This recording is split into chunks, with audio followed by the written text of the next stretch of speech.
The Capital Investment Committee hearing for March 11th is called to order. Members, we don't have a quorum, so we'll go straight into presentation of the governor's 2024 bond and recommendations for the Department of Public Safety, DEED, and Corrections. And then we'll also hear from DEED on the Targeted Community Capital Projects Grant Report, and also from the Office of Ombuds Correction for Infrastructure Report.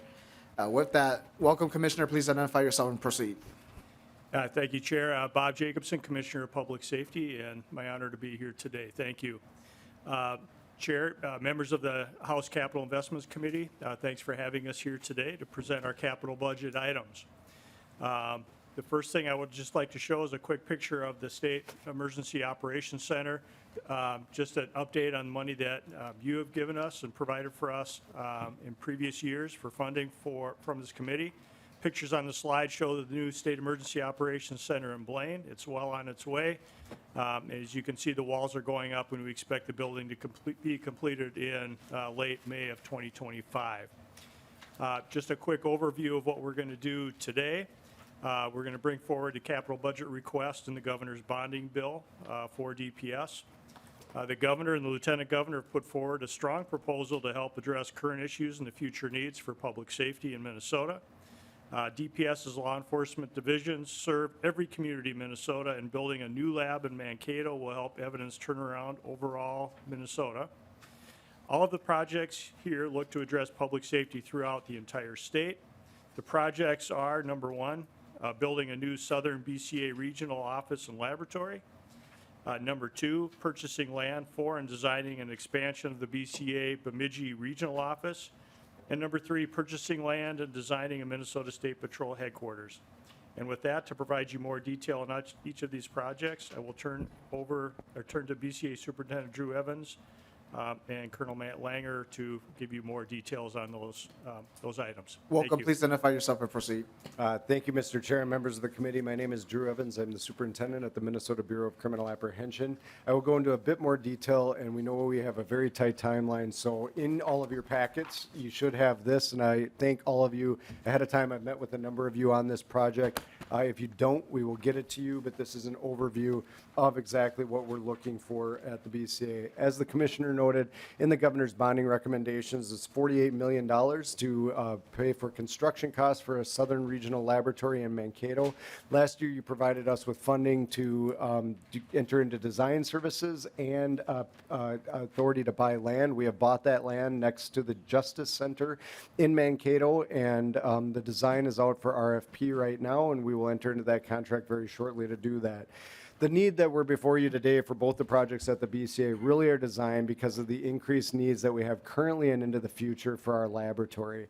It really requires specialized space because of the examinations that we do in our facility that I will show you a couple pictures of in just a minute. And really, we've seen an increased trends across the state. One of the things in this packet, if you don't have, but I'll point it out just to show for you, is the increased trends into our labs. We've been remarkably accurate with predicting the increases in laboratory submissions over the years. Even in this one that you see before you, there's a green line that indicates the submissions of DNA into our laboratories. It looks like it's going down, but it is not. We had a significant spike in violent crime across Minnesota, and we're now back on the trends that we predicted. The criticality of this particular project, both for Mankato and moving forward with Bemidji, is that our headquarters location that does the bulk of our forensic science service and in Bemidji, the headquarters location was designed for 366 people. When we are finished hiring, we'll have 520 to 540 in that building.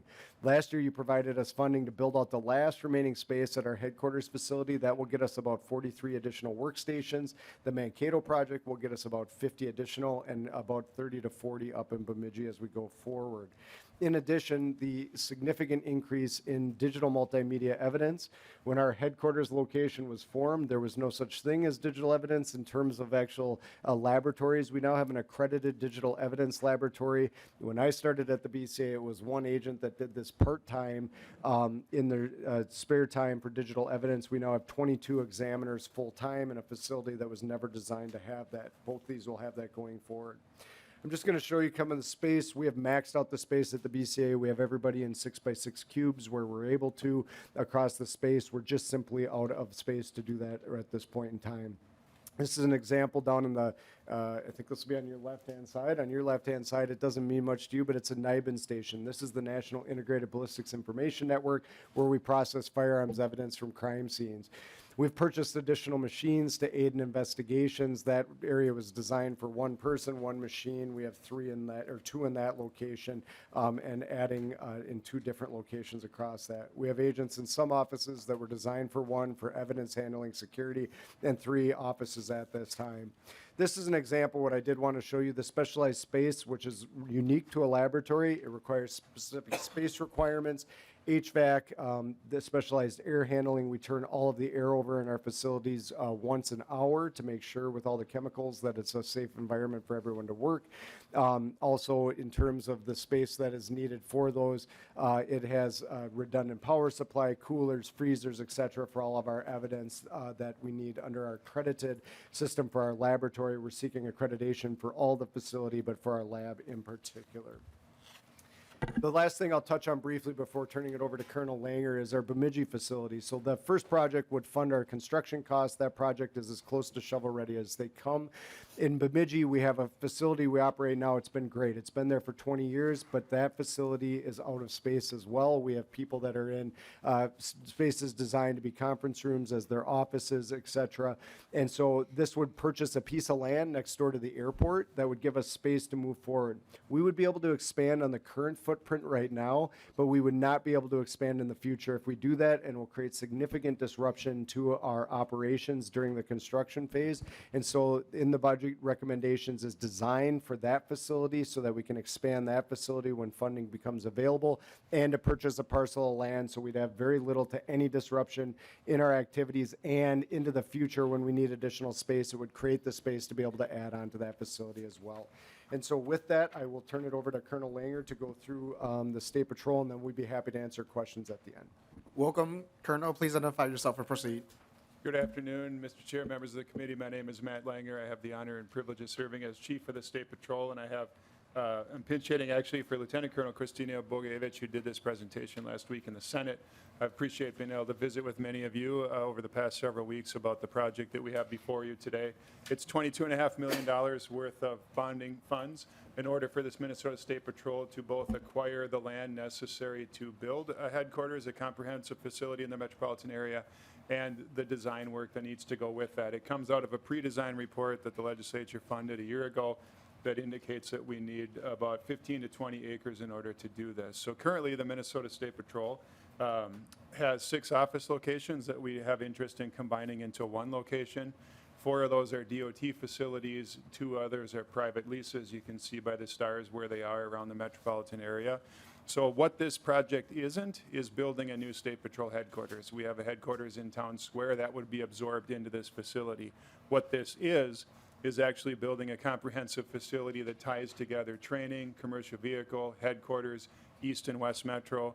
Our divisions that do all the work on the road in the East and West Metro would all be pulled together under one comprehensive facility that both has office space to do the work that needs to be done, the investigative space to be done, the evidence handling space that needs to happen, the conference room space for us to host the training that we have in the Metro rather than lease space elsewhere, and also the parking needs that are currently deficient both indoor and outdoor. So that is our State Patrol headquarters in Town Square.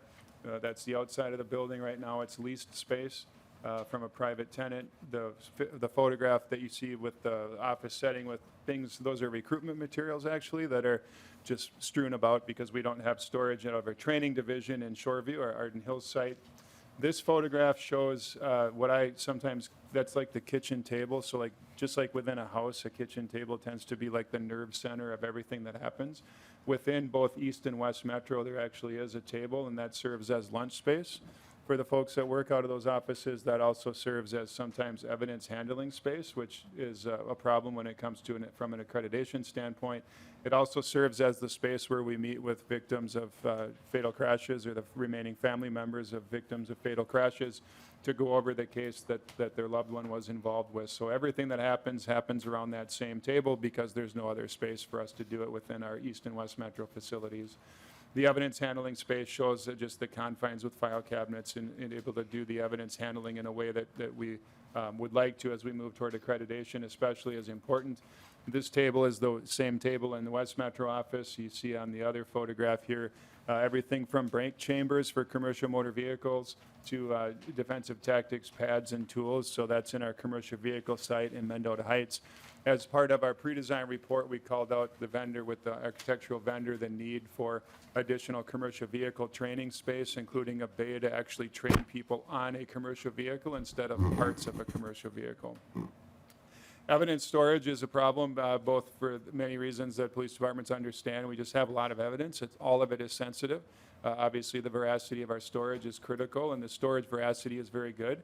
But the manner in which we move evidence and maintain evidence is tricky at best, mostly because we don't have the adequate space. We have safes within secure rooms because that secure room is not deemed safe enough as it is. So we have to have safes within that room because of the access issues and the physical strength of the environment that is around the area where we maintain that evidence. Garage storage space is always at a premium, both within our personal lives and professional lives. We have some of the sensitive equipment related to civil unrest response or the rapid response team, mobile response team efforts across the state of Minnesota that we oftentimes coincide with civil unrest, but it doesn't have to be. If you think Wadena tornadoes, you think St. Peter tornadoes, you think Red River flooding, some of those cases in our history in the state of Minnesota where we need a lot of people to go help as first responders. The trailer where a lot of that function happens from the State Patrol is parked currently between two buildings outside. Our evidence storage lots, our forfeited vehicle lots lack the storage, the security needs necessary to really meet the standard that we want to meet.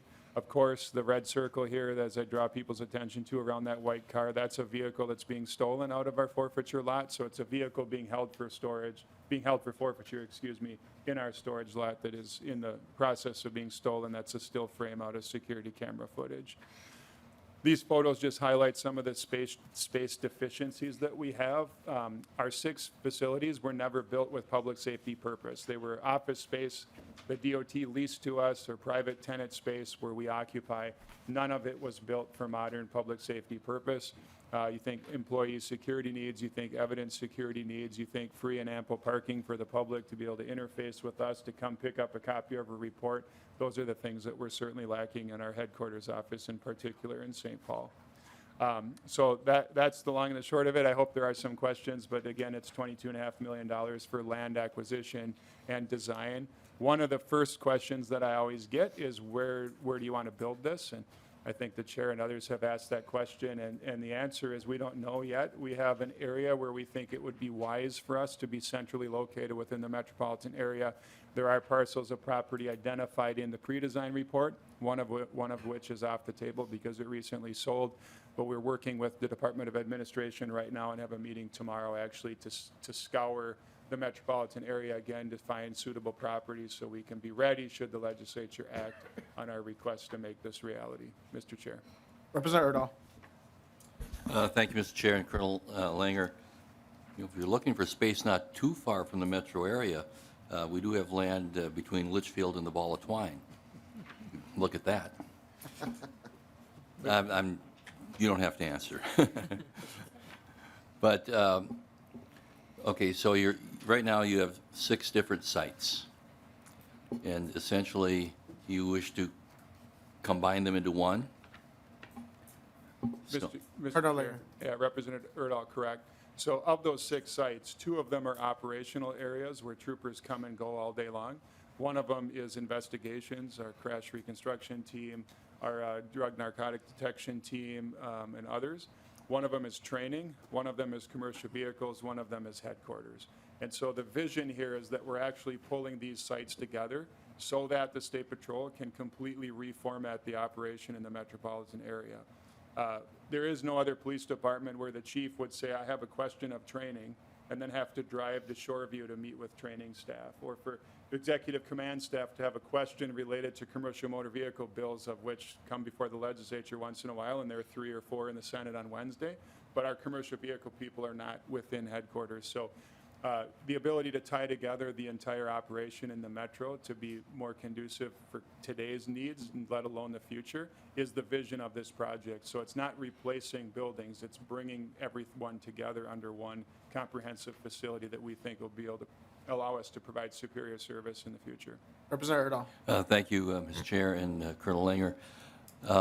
It certainly appears to me that in terms of efficiency and cost savings, being together in one site makes a lot of sense.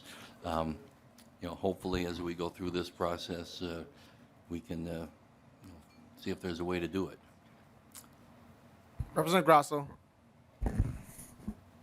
Thank you, Mr. Chair. And it looks like the total ask is right about 75 million, is that correct? Colonel Langer. Mr. Chair, Representative Grasso, that's the total Department of Public Safety ask for the 2 BCA requests and the State Patrol request. Representative Grasso. Might I suggest, Mr. Chair, that we take this project that's across the street, or no, just outside the doors here, and we could find 75 million real fast in there, cut back a few things, and we could put it where it belongs, in our public safety. Members, any additional questions?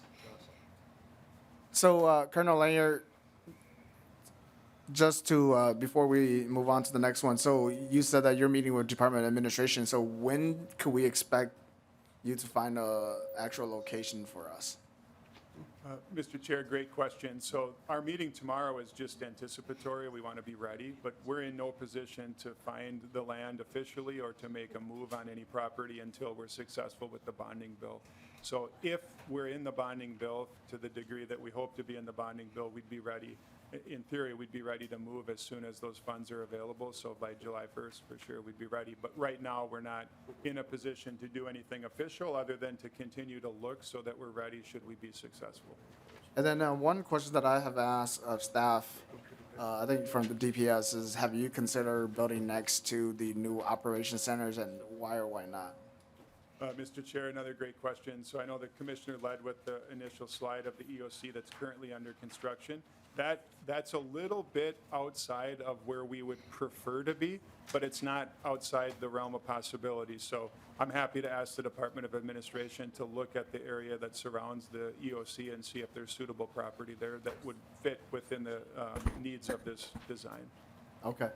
So seeing no other questions, thank you, Colonel, and thank you, Superintendent, for coming by today. Next on the agenda, we have Deed. Welcome to the committee, Deputy Commissioner.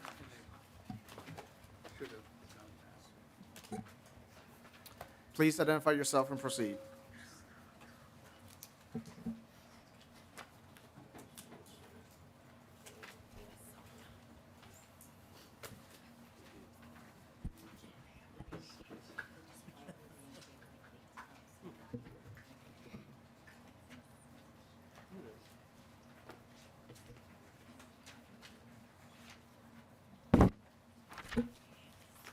So while they figure that out, why don't we move the minutes? Representative Ryer, can I have a motion to approve the minutes for March 4th?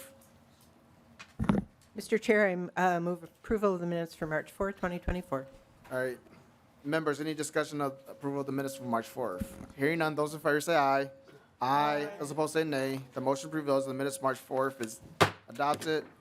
Representative Ryer, can I have a motion to approve the minutes for March 6th?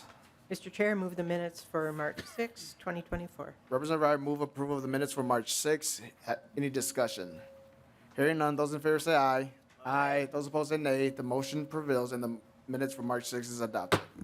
Welcome again, Deputy Commissioner. Please identify yourself and proceed. Good afternoon, Mr. Chair and members. My name is Kevin McKinnon. I'm the Deputy Commissioner of Economic Development at Deed. And happy to be here today to talk about our capital budget request that's in the governor's budget, as well as just a quick update on what happened last year, and also our targeted community capital grant program from a couple years ago that we'll give you an update on.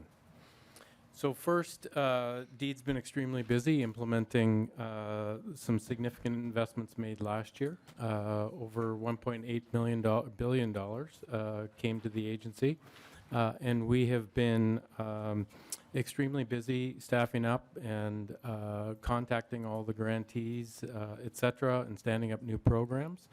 And in an effort to continue to be efficient and certainly effective in managing these programs.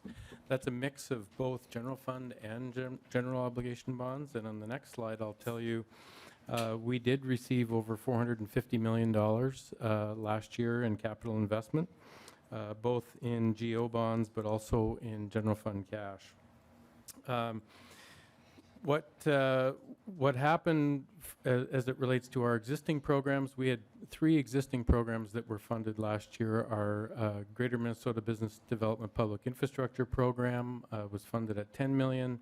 Our Innovative Business Development Public Infrastructure Program was funded at 1.5.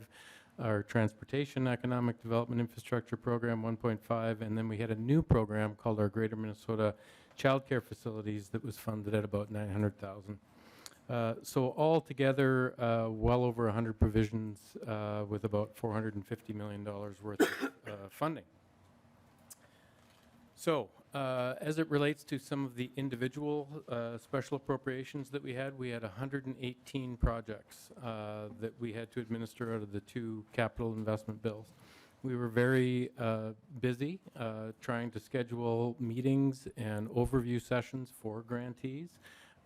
These programs for these communities went to a lot of different types of organizations.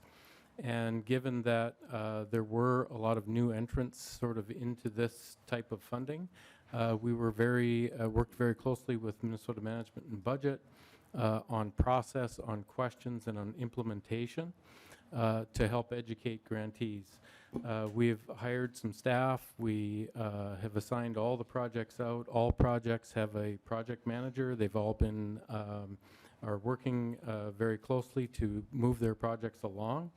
And to date, we've got 17 projects approved or awaiting a signature or 2, and then 26 others that we hear from our grantees that will be ready to proceed in the next 3 months or less.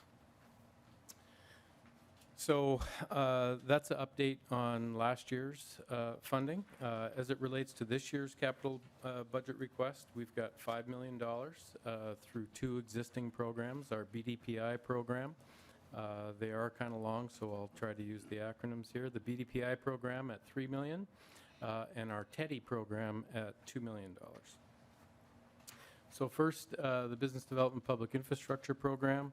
This is a program where we grant money to local units of government and only outside of the 7-county metro area. It covers 50% of the eligible cost to support an eligible business expansion. And you can see the types of infrastructure that it invests in: roads, water, wastewater, et cetera. Each community is only eligible for up to $2 million every 2 years. And it's really meant for industrial uses. So think manufacturing, warehousing, et cetera. All in an effort to help lower the cost of development on the end user and to help our communities prepare the sites.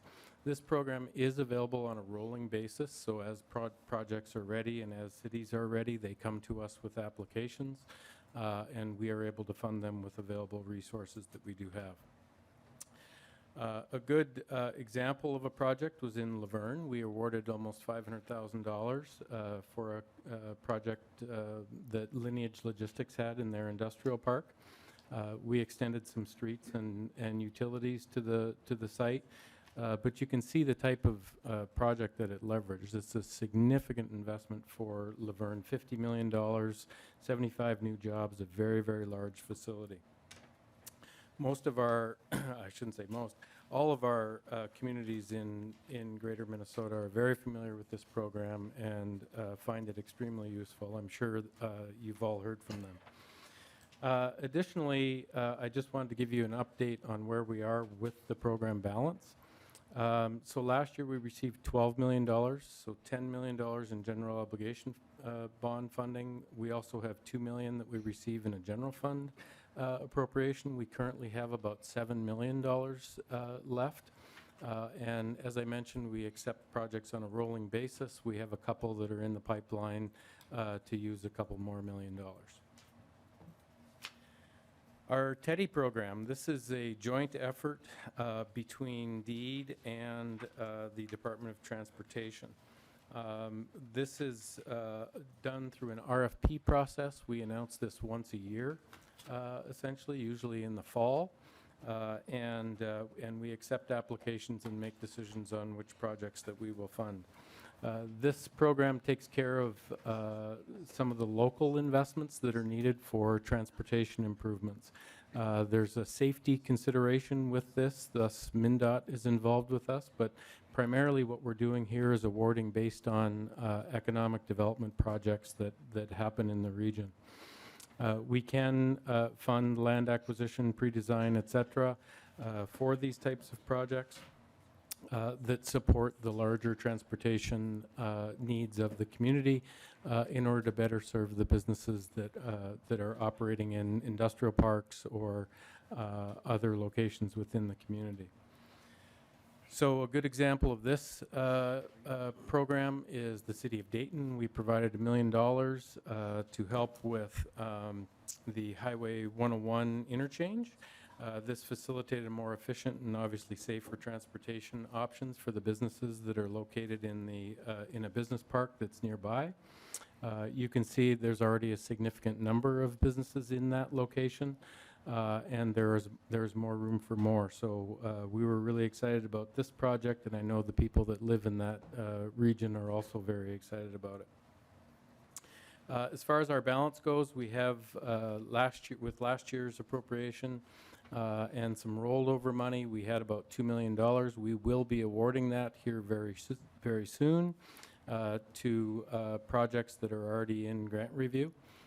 And we also know that there's a couple of other projects that are in the pipeline that should this program be included, we'd be entertaining those proposals. And I wonder if, Mr. Chair, if there's any questions on any of this, or the next part of this I would turn over to our Government Relations Director, Ms. Dannon. All right, first off, we have Representative Scraba. Thank you, Mr. Chair. Thank you, Commissioner. One of the questions I had was you hired staff. Are they permanent staff for working on these extra, because so high? Are they permanent staff? Commissioner. Mr. Chair and Representative, currently they are permanent staff, and the reason is these are basically four-year projects. So this funding is available for 4 years. They typically take about that time to go through the process, so we'll have to reevaluate in 4 years, yes. All right, thank you. Representative Scraba. And thank you, Mr. Chair. Also, the page on City of Laverne, how many applications are out there now for that? And go ahead. Deputy Commissioner. Mr. Chair and Representative, how many applications are out there right now for BDPI? Yep.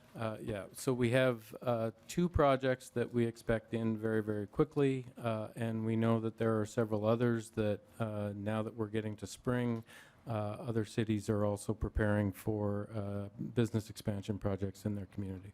Representative Scraba. Thank you, Mr. Chair. Also, Mr. Chair and, Director, or are you?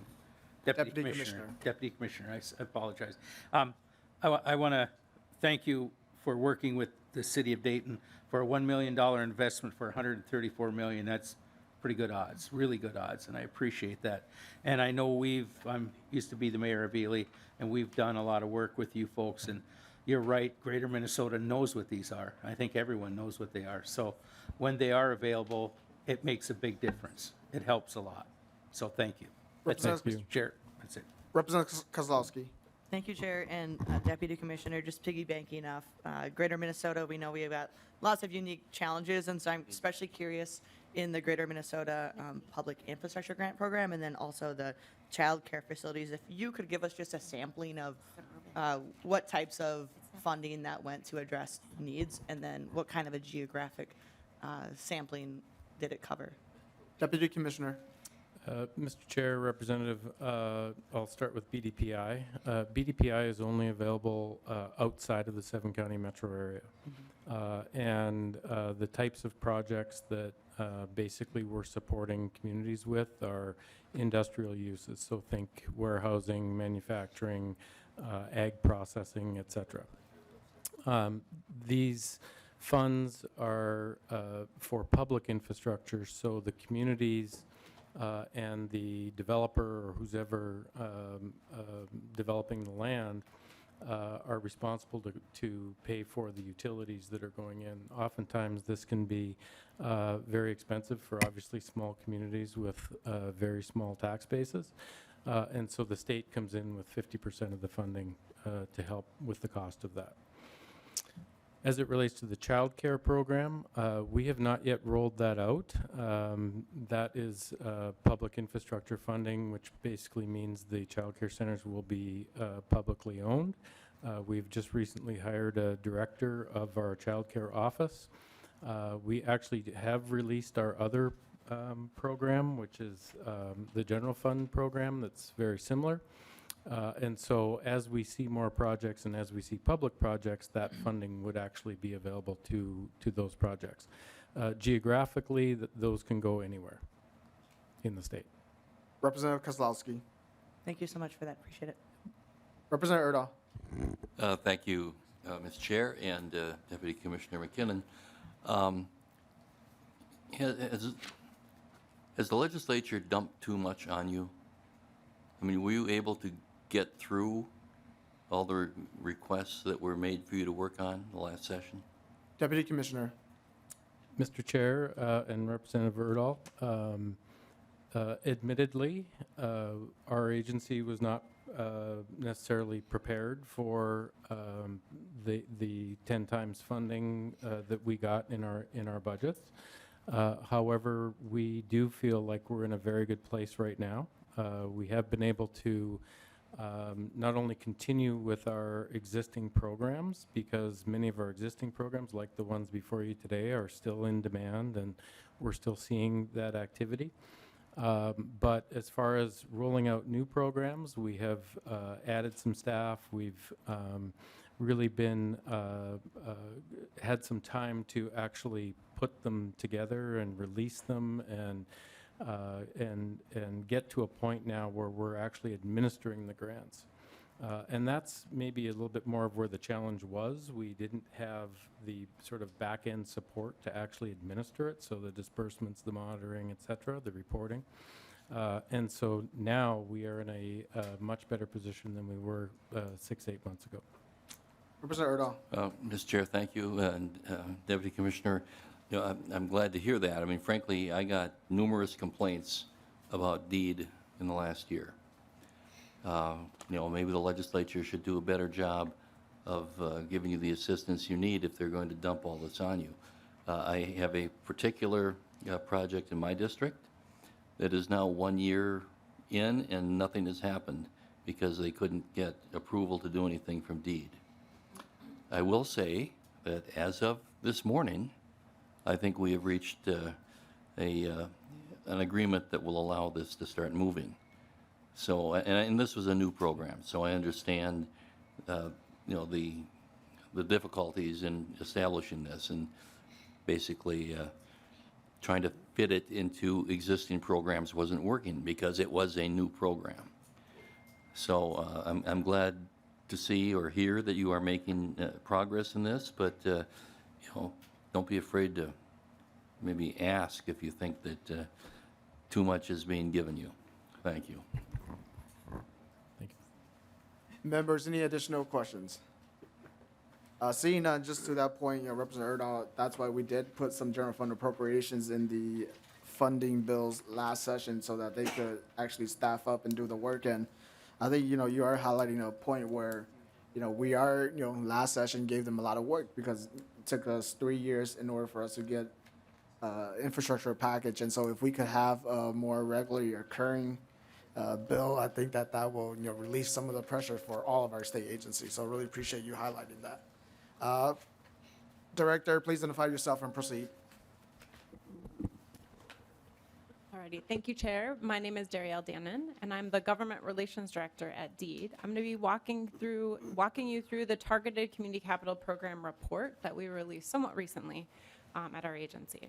So this is a program that was funded in one of the 21 special sessions. So the legislature appropriated $24,000 for the Targeted Community Capital Project Grant Program. This program is available in statute, but this was a one-time appropriation for the program. There was a carve-out from the program of $6 million, which is sort of in some ways set aside. But other than that, we, as an agency, we ran a competitive grant process. So we released one RFP. We received 101 applications from nonprofits for funding from this program. As you can see here, we are not allowed to award more than $1.5 million per organization. And then we ultimately funded 16 organizations with these funds. All the funds at this point has been appropriated, has been awarded out to organizations. You can see here from this little chart I put together that we've got about a number of projects that have been completed, a number of projects that are in process, and then there's a few projects that are still getting grant agreements together with us. And often that's because they need to do some fundraising on their own for to kind of have all the funding together so that we can move forward on the project. We've got about, I think it's just over $6 million that all the funding has been awarded, but we've got just over $6 million that we've expended essentially in this program. And I just wanted to share with you one story of impact. This one is about childcare. And we did a whole bunch of different things with these funds. But this program, and someone can correct me if I'm going to mispronounce this, but the Katuska early child, thank you. Kutaska. There we go, thank you. In Grand Rapids Early Childhood Hub. So this was one of the organizations that we were able to award funding for. We're very excited. Our team's so excited. They were going to try to get you a video clip, but it was just too tricky here. But we're able to create essentially one-stop shop for both services to students or children, students, and then also their families. So really exciting opportunity to kind of do something creative in this area. And this is, again, in the Grand Rapids space. And so with that, I'm happy to answer any questions about the program or corrections to any of my pronunciations for other. No, I'm just joking. Well, seeing no questions, thank you both, Deputy Commissioner and Director, for coming by before us. Next on the agenda, we will move on to corrections.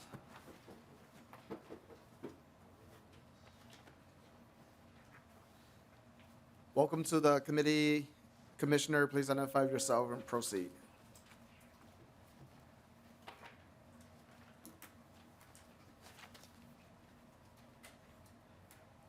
Good morning, good afternoon, rather, Chair Lee and members of the committee. My name is Paul Schnell, the Commissioner at the Department of Corrections. I want to thank you for the opportunity to testify on the Governor's bonding priorities for the Department of Corrections. With me today is Carl Hunt, the DOC's Capital Resource Administrator, who is here to provide some technical and process questions, and he's my phone a friend when it comes to the technical side.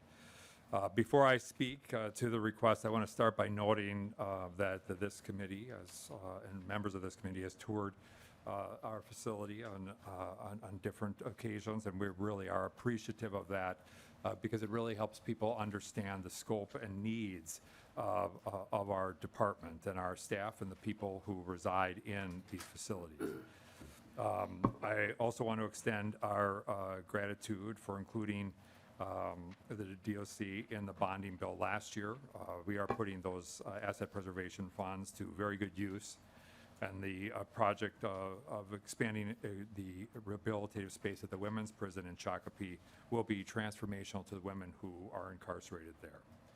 Members, I'll start with a high-level overview of the DOC. The DOC is the third largest department in state government. The state prison system has a large footprint of the state, with 7.5 million square feet and 336 buildings within the department's 11 facilities. These buildings are where over 8,000 incarcerated individuals live 24 hours a day, 365 days a year. The mistakes of their past and our criminal code are why they are incarcerated there. It is the department's responsibility to then ensure that the individuals within our facilities are safe, healthy, and importantly, come out better than when they went in. These buildings are also the workplaces to over 4,000 dedicated state employees, who I'll speak more about shortly. Every prison across our state is different and unique, from security levels to age to infrastructure needs. Also of note, the DOC is heavily reliant on the general fund for all operations, as well as the capital investment process of this committee to function daily and to work toward our mission. Members, we take the mission of the department extremely seriously. That is to transform the lives of those we in our custody for a safer Minnesota. That work is critical because 95% of those who are incarcerated in our prisons will return to communities across our state. If it is our goal to make those who have been committed to our prisons come out better than when they went in, maintaining and growing our space to deliver transformative programming becomes essential. Turning to the two DOC bonding requests, you should have a one-page summary of our requests in your materials. For those of you who have had the opportunity to tour our facilities in the past, it should not be surprising that our first priority is asset preservation. The numbers on this slide speak for themselves. Of the deferred maintenance needs of all assets managed by state agency, 33% of the need, one full third, is within the Department of Corrections. The estimated cost of improving all DOC infrastructure to only fair condition is $723 million. Currently, the department has 16 buildings that are in crisis condition and 61 buildings in poor condition. As I'm sure you've heard many times in this committee, when maintenance is deferred, it only grows more expensive. Just 2 years ago, the estimate was $630 million. It has grown by $92 million over the past 2 years. Over time, we are edging ever closer to $1 billion in deferred maintenance for the Department of Corrections alone. This significant cost is due to the age and complexity of our facilities. Prisons encompass many aspects similar to an entire municipality, including health care clinics, water and sewage infrastructure, housing, grounds to maintain, classroom spaces, food services, and recreational spaces. They also include extensive and complex security systems that require ongoing maintenance for the safety and security of the facilities themselves. As I've mentioned, the context cannot be overlooked that these facilities are 24/7 living environments to over 8,000 souls. We must maintain spaces that are conducive to health, safety, and rehabilitation for their sake. However, I ask that you also turn your attention to the roughly 4,000 individuals who work for the state of Minnesota in these facilities. Work in corrections is among the most challenging across our state enterprise, and the work is not without risk. There are correction officers, nurses, teachers, case managers, reentry staff, facility maintenance crews, and professionals who provide treatment ranging from sex offense treatment to substance use treatment who work within these facilities. We ask much of our staff, and on top of that, they face harassment and risk in the correctional environment that is very real. And the hours and stark separation from their loved ones can also be very difficult. And then there is the physical spaces in which they work. I understand that we're talking about prisons, but I ask myself how it would feel to work in these environments given the conditions of the buildings themselves. As an employer, we must be a more attractive place to work.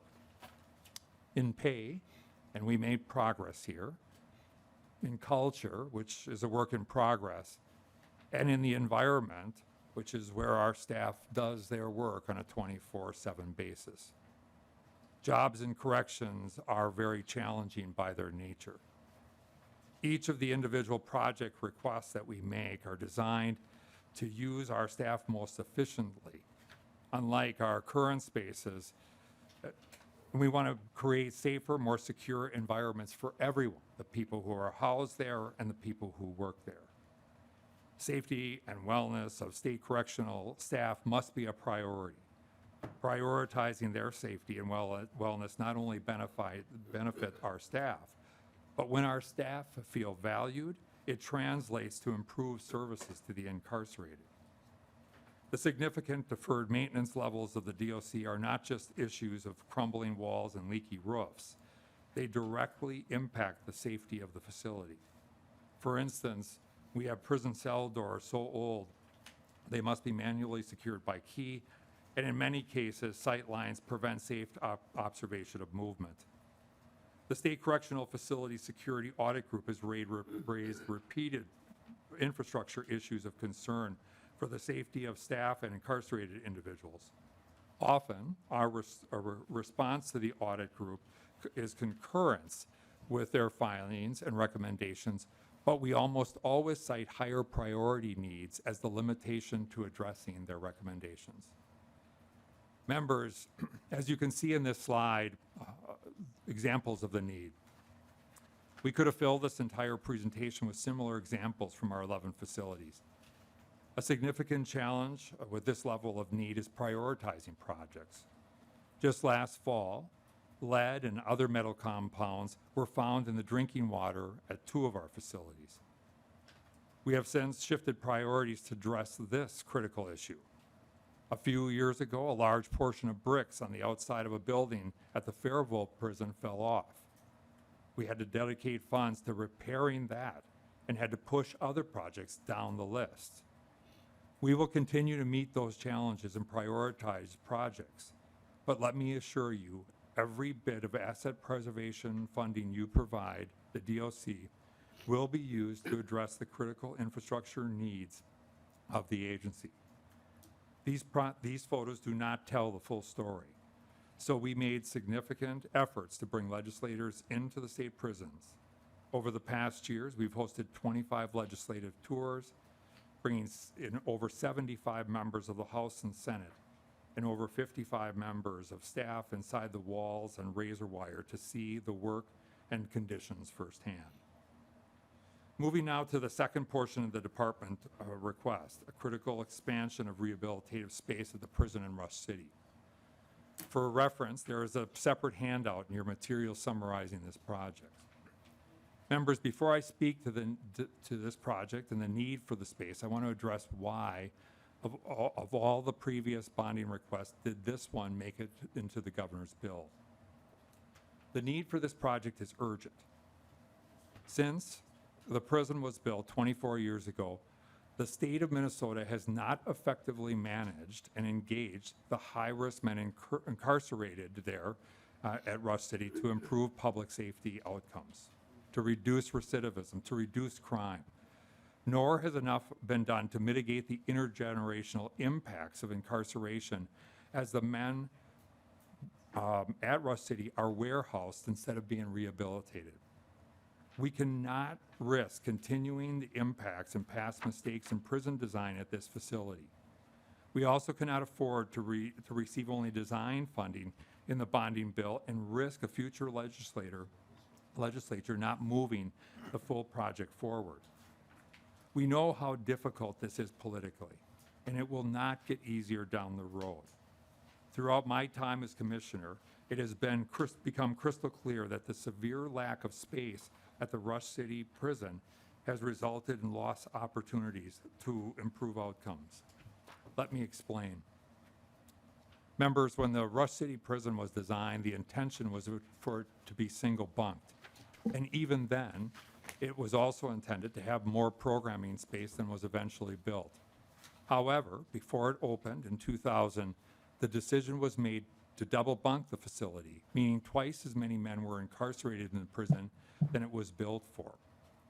This meant lack of space for rehabilitative programming created something of the worst practice in corrections, an idle population, which research tells us actually increases recidivism. Or a lack of programming is to be considered a criminogenic factor. Today, Almost 1,000 men are incarcerated at Rush City, and a third of them are entirely idle. Many more have a minimum level of programming, but need much more. Not only are critical opportunities for transformative and rehabilitative programming missed, like education, sex offense treatment, substance use disorder treatment, mental health programming, and job training, it also makes prison less safe for everyone who lives in it and works there. Rush City has the highest rate of idleness in the Department of Corrections. This prison should have been built differently, and I ask this committee to consider addressing this past wrong. And make no mistake, the prison in Rush City isn't going anywhere. An expansion will be used for decades to come, as this is the newest Department of Corrections facility. It is also one of 3 level 4 or maximum security prisons, and the other 2 are 100 years old.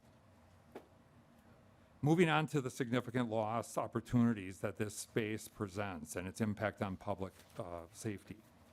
I'd like to explain the well-known and proven best practice in correction known as the risk principle. The risk principle is simple but central in effective corrections. That is, to create the most benefit, we must invest in those with the highest risk levels. Members, those who are incarcerated at Rush City have some of the highest risk levels in our system. Yet providing them rehabilitative services is critically limited. You can see here that over 200 men in Rush City do not have a high school equivalent. Providing this level of education is required of the DOC. Subsequently, we use up all the available classroom space so we can offer virtually no post-secondary education or vocational programming. And despite using all of our classroom space for GED service, the wait list for this program is still extensive. To reiterate, the DOC is not able to provide post-secondary or vocational education at Rush City, and the state has the opportunity to take advantage of federal Pell funding that is now available to incarcerated students. Men who are incarcerated there are virtually unable to obtain post-secondary credentials that would help them succeed upon reentry. Further, well over 50% of the population at the prison require behavioral health treatment, yet the facility has just 2 small rooms to accommodate appointments, sometimes requiring therapeutic staff to find corners in common areas for appointments with incarcerated individuals, which is entirely inappropriate for these kinds of services. Over 200 men are on wait lists for sex offender-specific treatment programming. That is critical to reducing risk upon reentry. The only current space available for sex offender treatment at Rush City is a double-wide trailer with temporary movable walls and the use of sound machines outside to ensure a level of privacy. I would also be remiss if I did not name that the prison has some of the worst racial disparities in the state's prison system, which is a sobering fact. We all know how incredibly stark disparities are in prisons. For instance, at Rush City, 55% of the incarcerated men there are black and 7% are Native Americans. Members, in closing, I will say it again, 95% of those incarcerated in our prisons will return to communities across our state. We are all safer and healthier when those leaving our prisons do so successfully with the programming they need. And critically, their families are also better off. It is painfully clear how dramatic the impact of incarceration can have on the kids of incarcerated parents. And 73% of the prison population are parents. Their success creates better outcomes for their kids. Incarcerated parents getting a GED, better yet, post-secondary credentials makes their children more likely to be successful in education. Thank you again for the opportunity to present the DOC's 2 requests. It is the nature of the work in corrections that is out of sight and too often out of mind for many in the public. Behind the brick walls and razor wire, The people who are incarcerated and those who work in our facilities are somewhat hidden.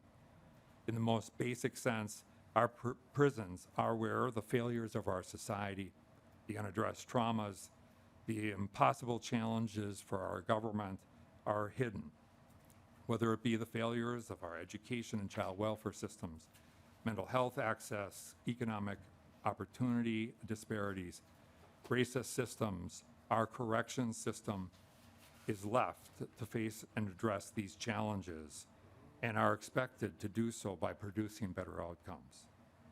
We are not ignorant of the political realities on both sides, of investing in prisons and the difficulty that that brings. But outcomes of incarceration matter, as do the well-being of our staff, the incarcerated population, and their families. With that, Mr. Chair and members, we can stand for any question you may have. Thank you, Commissioner. Members, any questions? Representative Scrava. Thank you, Mr. Chair.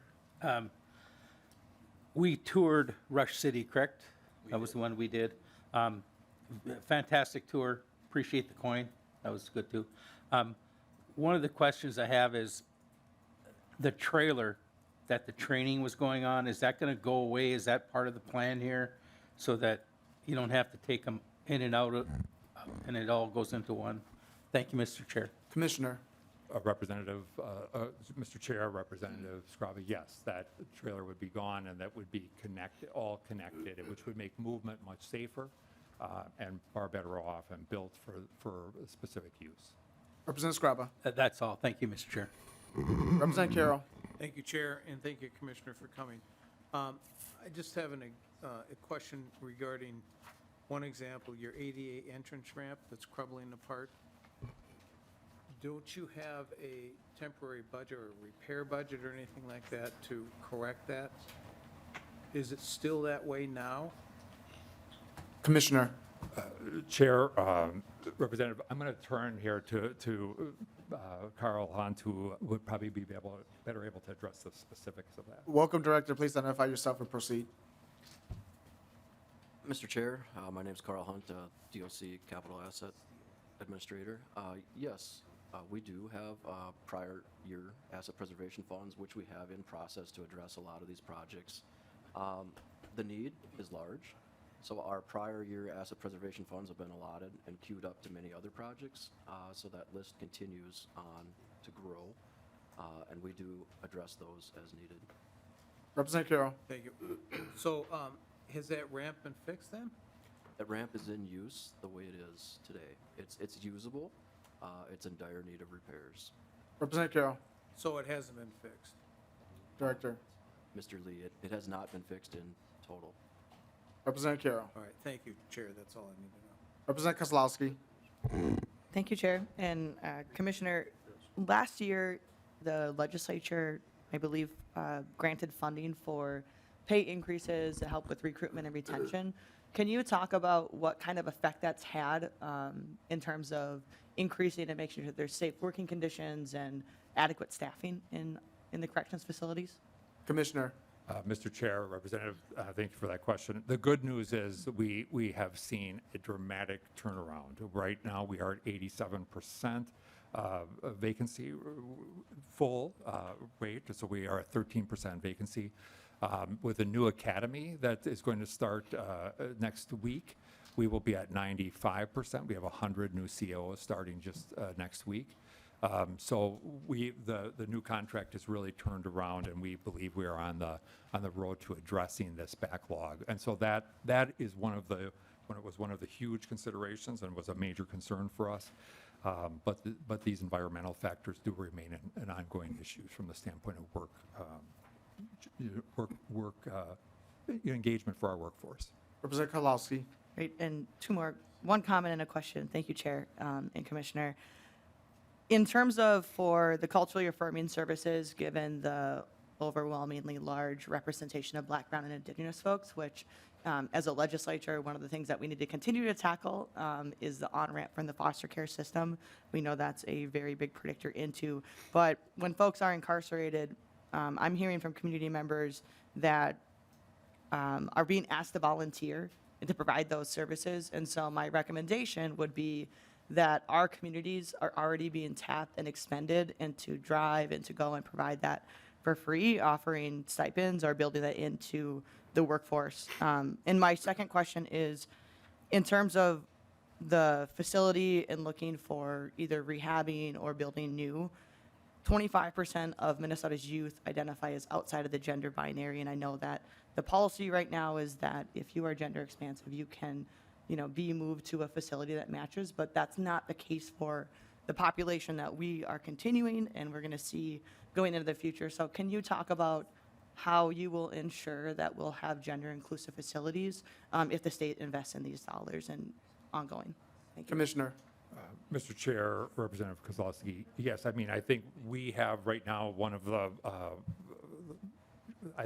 most responsive and reflective policies in the nation as it relates to the transgender population as a whole. That does not mean that we don't have work to do to make sure that we have safe environments for people to go that are reflective of their identity. And that is really, I think, a critical requirement, whether it's issues of racial identity, sexual identity, ethnic identity, and these are all things that we need to be, I think, concerned about as we look at how it is that we respond to and address people's needs, because that directly relates to their success as they transition back into the community. So I will tell you that all of the programming that we are doing focuses on providing culturally relevant services to whomever it is that we serve. Representative Kozlowski. Thank you, Chair. I didn't hear in there a response to the facility plans, but look forward to having those continued conversations ongoing. Thank you. Thank you. Seeing no other questions, thank you, Commissioner. Thank you, Director, for coming before us. So next on the agenda, we have the Office of Ombuds for Corrections Infrastructure Report. Welcome back to the Minnesota House. Person, please identify yourself and proceed. Thank you. Ombudsperson Margaret Zadra. Did that get into the mic? Okay. Just out of here.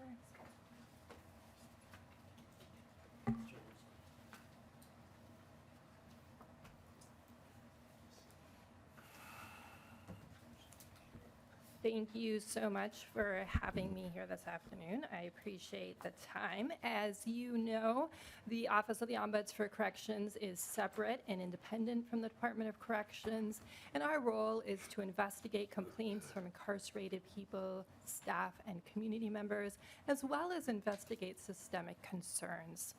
We can facilitate resolutions, make recommendations, and publish reports, as well as provide education and information to help people navigate the system. Our statutory mission is to promote the highest attainable standards of competence, efficiency, and justice in the administration of corrections. We really focus on issues related to equity and health and safety. So our priorities in addressing both individual and systemic issues that advance equity and provide for greater accountability and greater transparency, in addressing those inequitable systems within and outside of corrections. So that segues to our report. I think all of you have a paper copy of it in your packet. But Minnesota prisons, no news, have been under-resourced for decades, are crumbling. Within our report, we identify that as a state, we must develop a strategy to dedicate resources to upgrade and maintain facilities, as well as replace facilities that are unsafe and cannot be adequately rehabilitated. You're probably familiar with the 2020 OLA report that really looked at a comprehensive view of safety in state correctional facilities. Within that, there was a chapter specifically about infrastructure. And the key recommendation in that report included the necessity for a strategy and funding to address the infrastructure and safety needs in Minnesota prisons. In particular, the report highlighted the two highest needs facilities, which are St. Cloud and Stillwater. They are both over 100 years old. And You know, as you see here, some pictures of Stillwater, you can see a picture from 1908. That was actually before the facility was moved to its current location. The very, very first iteration of Stillwater was actually built before Minnesota was a state. When it was moved to the current location in 1914, it was built, as you can see with the picture, in 1950, but still very similar structure. If you walk into Stillwater today, which I think a lot of you were able to join tours, you can see that it looks the same. We have not updated in those high-tiered open-face cells are what you would also see at St. Cloud. The problem with that, of course, is that those design features are outdated, and it really increases the danger for incarcerated people and staff. I think it's important to note that there's been really important investments over the years from bonding in particular to both of those facilities, and there's areas in the facilities that have absolutely been updated, and those are important investments. And we don't want to negate that work, but there's many, many needs that are unmet, and that price tag keeps going up. A 2014 study for replacing St. Cloud came with a price tag of $400 million. Due to inflation, that would now likely be as high as $1 billion. So continuing to delay addressing these needs continues to increase their cost. It's not just St. Cloud and Stillwater, of course, that have challenges. All 11 DOC state prison facilities have significant infrastructure needs. And we've heard from many staff about the ways that they're addressing this. And I give a lot of credit for the creativity and the MacGyver level skills that staff have incorporated to keep things moving. However, that's not a sustainable or effective path towards the future. In all 11 facilities, it's not just that there's things falling apart, it's that they pose real significant safety challenges. Even the newer facilities have significant concerns, including loose and falling bricks or other parts of the building that have fallen that can either cause harm or be weaponized. Staff's resources are often directed towards mitigating, for example, standing water, rather than attending to some of their primary programming or security needs. And in every facility, there's sightline concerns. We know that this causes real significant harm. That decades of under-resourcing, as the commissioner pointed out, has led to a deferred maintenance cost of $720 million. I know this is a really challenging conversation, but we want to really be elevating what is the cost benefit here? Is there a benefit to continue to investing significant state resources into failing structures that do not best serve public safety needs? We do need to continue to house people, provide programming in these facilities. So some investments have to be made, but is that investment better made there, or is it important to be evaluating the cost of investing in new facilities? You can tell I say investigating very, very often. We're also seeing with this not just degradation that is unsightly or uncomfortable. This takes a real toll on staff, incarcerated people, and also on general public safety in Minnesota. We cannot pretend that what happens within our prisons does not affect what happens in our communities. Unaddressed infrastructure needs leads to unsafe conditions for staff. Full stop. It just does. Staffing challenges, it is much, much harder to staff the facilities that are older and have poor sightlines.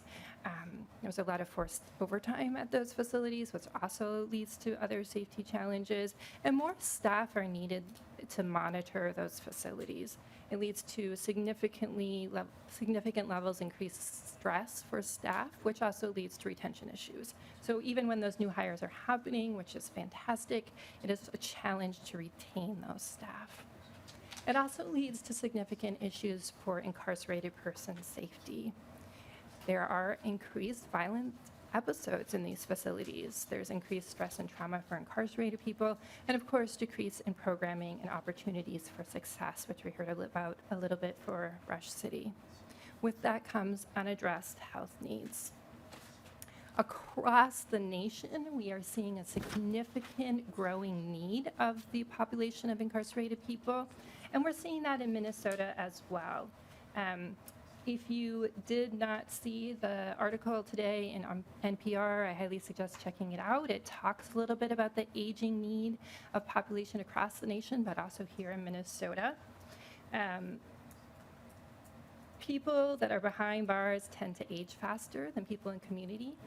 So over 50 could be considered elderly in a lot of ways within facilities, and Minnesota has more than 1,400 people over the age of 50 that are incarcerated in our prisons. And we just do not have the physical plant structure set up to address these needs. And it's not just aging. We're seeing a higher level of chronic illness, mental health concerns, substance use disorders, and other disabilities. A long-term strategy is critical as antiquated prison facilities are not equipped to house and provide the high level of care that is increasingly in demand. I will also highlight that health care is a constitutionally protected service that needs to be provided to incarcerated people. Despite significant efforts of staff and incarcerated people, again, I really want to highlight how dedicated staff are and how creative they are. This is an incredibly difficult situation, and these decades of under-resourcing has led to a public safety crisis. Our office has provided several recommendations in order to prioritize significant resources to meet the safety and security needs that preserve health and human dignity. First of which is population reduction. I think we actually, I don't know what I'm bumping here. I apologize. I'm going to go right back. I think I may be hitting the mouse. In particular, population reduction, we can invest significantly in looking at that, particularly for people that pose little public safety risk. Many of the elderly people, aging population are posing little public safety risk. I do also want to note, as a state, we do this pretty well. Neighboring Wisconsin, they have a prison population of about 22,000 with a similar sized population of the state. And we have about 8,000. So we do this, but we have some really long sentences that are significant, and that also leads to that aging population risk.